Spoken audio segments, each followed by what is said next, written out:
Hey everyone, welcome to study IAS. और मैं हूं आपका दोस्त, आपका एजुकेटर अमन शर्मा। दोस्तों, आज की ताज़ा खबर में आप लोगों के लिए ब्लू डॉट नेटवर्क है। ब्लू डॉट नेटवर्क, यूएस के कुछ सेनेटर्स ने इंडिया को इनविटेशन भेजा है about this blue dot network. इस सेशन में आप लोग मेरे साथ एनालाइज करोगे कि क्या इंडिया को इस ब्लू डॉट नेटवर्क को ज्वाइन करना चाहिए। इंडिया के लिए क्या ये एक बेनिफिट टर्म्स में होगा। और हम लोग इस लेक्चर के एंड में एक माइंड मैप भी ड्रॉ करने की कोशिश करेंगे about the blue dot network. Start करने से पहले दोस्तों, अनअकैडमी की स्पेशल क्लास का कार्निवल हो रहा है 24 अक्टूबर को। सुबह 8 बजे से आप लोगों के लिए कार्निवल चालू हो जाएगा। 100 से ज़्यादा फ्री लाइव क्लासेस हैं जिनके लिंक्स आपको नीचे डिस्क्रिप्शन बॉक्स में देखने को मिल जाएंगे। बेहतरीन आपके लिए एक स्ट्रक्चर है जहाँ पे आप लोग अपनी फ्री क्लासेस को एनालाइज कर सकते हैं। And if you are going for Unacademy's plus subscription, do not forget to use the discount code that is study IAS. आपकी स्क्रीन पर एक नंबर आ रहा है, ये मेरा नंबर है। अगर आपको कोई भी डाउट हो तो व्हाट्सएप पे मेरे को मैसेज करके आप लोग अपने डाउट्स रिजॉल्व करा सकते हैं। Let us start with today's first news that India invited to join the blue dot network. India को इन्वाइट किया गया कि India blue dot network join करे। तो यूएस के सेनेटर्स ने इंडिया को इनवाइट किया है। सबसे पहला तो सवाल जब हम लोग ये चीज़ पढ़ते हैं वो है कि व्हाट इज सेनेट। सेनेट का मतलब क्या होता है। जैसे हमारे देश में अपर हाउस और लोअर हाउस होते हैं, मतलब we have lower house that is Lok Sabha and we have upper house that is Rajya Sabha. इसी तरीके से यूनाइटेड स्टेट्स के अंदर जो अपर हाउस होता है उसको कहते हैं हम लोग सेनेट। तो सेनेट ने यहाँ पर इंडिया को एक लेटर भेजा है जिसके अंदर लिखा है कि India should join this blue dot network. और इस लेटर के अंदर जो मालाबार नेवल एक्सरसाइज इस साल 4 देशों के बीच में होने वाली हैं। ऑल दो जो परमानेंट लोग हैं, जो परमानेंट मेंबर्स हैं इसके अंदर, they are US, India and Japan. पर अब यहाँ पर ऑस्ट्रेलिया को भी इनवाइट किया गया है मलाबार एक्सरसाइज के अंदर। सो गाइस, यहाँ पर हमारे लिए समझना जरूरी है कि ब्लू डॉट नेटवर्क है क्या। What is this blue dot network. Now, ये जो ब्लू डॉट नेटवर्क है इसको फॉर्मली 4 नवंबर 2019 के अंदर अनाउंस किया गया था। 4 नवंबर 2019 को अनाउंस किया गया था जब बैंकॉक थाईलैंड के अंदर एक मीटिंग चल रही थी, एक बड़ी मीटिंग चल रही थी।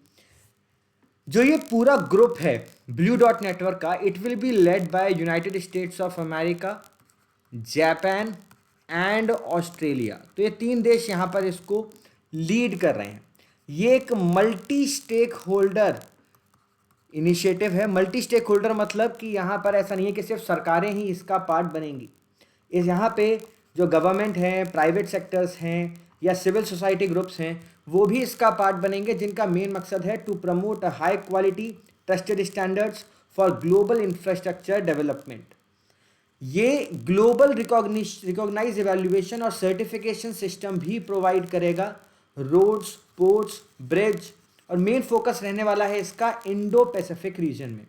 गाइस, एक चीज़ आप लोग समझे कि यहाँ पर दे आर प्रोवाइडिंग इवैल्यूएशन कि एक इंटरनेशनल स्टैंडर्ड्स हम लोग क्रिएट कर सकें।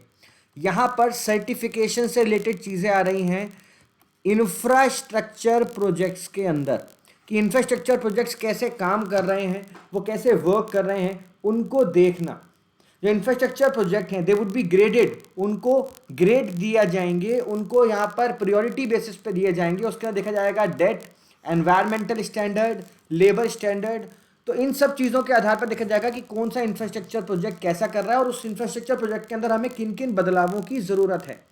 नाउ गाइस, एक चीज़ है कि इसका एक डायरेक्टली कंपटीशन, या फिर ये कह सकते हैं कि जो OBOR, one belt one road initiative, जिसको आप लोग चाइना का सिल्क रूट भी कहते हो, उसको टैकल करेगा ब्लू डॉट नेटवर्क। अब जब भी हम लोग OBOR के बारे में बात करते हैं, OBOR के 2 ग्रुप्स हैं। एक तो जब हम लोग बेल्ट के बारे में बात करते हैं, it is the road belt. ये आपको जो रोड बेल्ट दिखाई दे रही है यहाँ पर, ये जो बीजिंग से स्टार्ट होती हुई ये वाली जो रोड बेल्ट जा रही है, this is the road belt, ठीक है, जो कि ज़मीनी स्तर पे काम कर रही है, जो मैंने येलो से आप लोगों के लिए मार्क आउट की है। और इसी के ही साथ साथ when you will link out कि यहाँ पर मैरीटाइम स्फेयर के अंदर भी चाइना अपना यहाँ पर वर्चस्व बनाने के लिए और देशों के साथ पोर्ट लेड डेवलपमेंट की बात कर रहा है, या बात कर रहा है कि उन देशों के अंदर अपने यहाँ पर आउटपोस्ट खोलेगा। तो तो that is part of the road, that is maritime silk road, जो कि मैरीटाइम रीजन से लिंक करती हैं। अब आप इंडिया की तरफ गौर करो कि इंडिया के नीचे वाला हिस्सा मतलब इंडियन ओशन रीजन, इस रीजन के अंदर चाइना एक इंपॉर्टेंट रोल प्ले कर रहा है आजकल। यहाँ पर खासकर श्रीलंका, बांग्लादेश, मालदीव्स, पाकिस्तान, ईरान, यहाँ पर अपने अपने यहाँ पे टारगेट्स क्रिएट करके। अब इंडिया को भी ज़रूरत है कि जो इंडिया के अराउंड जो ये सिल्क मैरीटाइम रूट या जिसको हम लोग स्ट्रिंग्स ऑफ पर्ल्स कहते हैं, इंडिया इस स्ट्रिंग ऑफ पर्ल्स को मैनेज कर सके ना। India is not a super power कि हम लोग इसको मैनेज कर पाएँ। इसके लिए हम लोग दो तरीके अपना रहे हैं। एक, we are moving towards the Quad group. हम लोग इस क्वाड ग्रुप जिसके अंदर यूएस है, ऑस्ट्रेलिया है, जापान है और इंडिया है, हम इसकी तरफ मूव ऑन कर रहे हैं। इसके साथ साथ वी हैव अ पॉलिसी जिसको बोलते हैं Sagar policy, security and growth for all in the region. तो ये जो ब्लू डॉट नेटवर्क है ये उन प्रोजेक्ट्स के ऊपर अप्लाई होगा जो कि सिटीजन सेंट्रिक प्रोजेक्ट्स हैं, वो प्रोजेक्ट जो कि लोगों के लिए बनाए जा रहे हैं। और ये प्रोजेक्ट डायरेक्टली काउंटर करेंगे चाइना के one belt one road initiative को। हाउएवर, जैसे चाइना का जो वन बेल्ट वन रोड या BRI इनिशिएटिव है उसके अंदर चाइना खुद लोन प्रोवाइड करता है देशों को जिससे वो अपने देश के अंदर डेवलपमेंट कर सकें या लिंकेज का डेवलपमेंट कर सकें। पर ब्लू डॉट नेटवर्क के अंदर ऐसी कोई भी चीज़ प्रोवाइड नहीं की जा रही है। याद रखना, ब्लू डॉट नेटवर्क में ऐसा कोई भी रिलेशन नहीं है। ब्लू डॉट नेटवर्क कर रहा है आपको सपोर्ट देने की बात कर रहा है, आपको इवैल्यूएट करने की बात कर रहा है, आपको इंटरनेशनल स्टैंडर्ड से लिंक करने की बात कर रहा है, आपको इजी डेट मिल सके इंटरनेशनल बॉडीज से, उसके बारे में ब्लू डॉट नेटवर्क बात कर रहा है। जो ब्लू डॉट नेटवर्क है it will serve as globally recognize seal of approval कि ये जो प्रोजेक्ट है ये एक सस्टेनेबल प्रोजेक्ट है और ये एक एक्सप्लॉयटेटिव प्रोजेक्ट नहीं है। एंड गाइस, यहाँ पे आपके लिए एक समरी है। We have USA, we have Australia, we have India, we have Japan and it is यहाँ पे कब इस्टेब्लिश किया गया है ब्लू डॉट नेटवर्क, कौन कौन से देश इसके अंदर इंक्लूड हैं, कब बनाया गया, और खासकर जो आसियान देश हैं, इंडो पैसिफिक रीजन है, वो यहाँ पर एक इंपॉर्टेंट रोल प्ले करेंगे। अब इंडिया को क्यों ज्वाइन करना चाहिए, क्यों ज्वाइन नहीं करना चाहिए, अगर हम लोग रीजंस के बारे में बात करें तो इंडिया रिलेक्टेंट है इसको ज्वाइन करने के लिए बिकॉज ऑफ चाइना फैक्टर।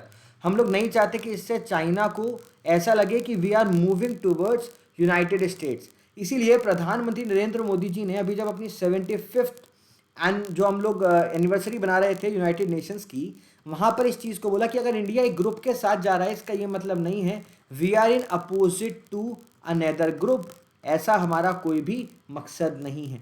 तो ये हमारा एक बड़ा फैक्टर है। इसके साथ साथ हम लोगों को क्यों जो है नहीं करना चाहिए, बिकॉज ये कहीं ना कहीं हम लोगों को नॉन अलाइन मूवमेंट के खिलाफ ले जाएगा, उसके अलग ले जाएगा। पर इंडिया को क्यों ज्वाइन करना चाहिए, आज की डेट में ये हमारी सिक्योरिटी का पर्पस है। It is a very great strategic step for India. ये हमारी इकोनॉमी को बूस्ट अप करेगा, इंडियन ओशन रीजन को प्रोटेक्ट करने में मदद करेगा। ये जब हम लोग इस ग्रुप से जुड़ जाएंगे तो टेररिज्म के अंदर भी एक बड़ा इम्पैक्ट देखने को मिलेगा। जिस तरीके से जो दोहा अकॉर्ड अफगानिस्तान के साथ साइन आउट हुआ है उसके अंदर USA ने बोला है कि Taliban will not attack that nation जो कि USA के पार्टनर देश हैं, तो उसमें ये हमारी मदद करेगा। एज वेल एज हमारी जो सीट है यूनाइटेड नेशन की सिक्योरिटी काउंसिल की, उसको परमानेंट बनाने में शायद ये वाला ग्रुप हमारी मदद कर सकता है। गाइस, उम्मीद करूंगा आप लोगों को आज का सेशन मज़ेदार लगा होगा, आप लोगों ने नई नई चीज़ें सीखी होंगी। आप लोगों को कैसा लगा नीचे कमेंट बॉक्स में ड्रॉप करके मुझे बताना बिल्कुल मत भूलना। So love and peace from my side, thank you for having me here guys and have a great day ahead. Bye bye, take care.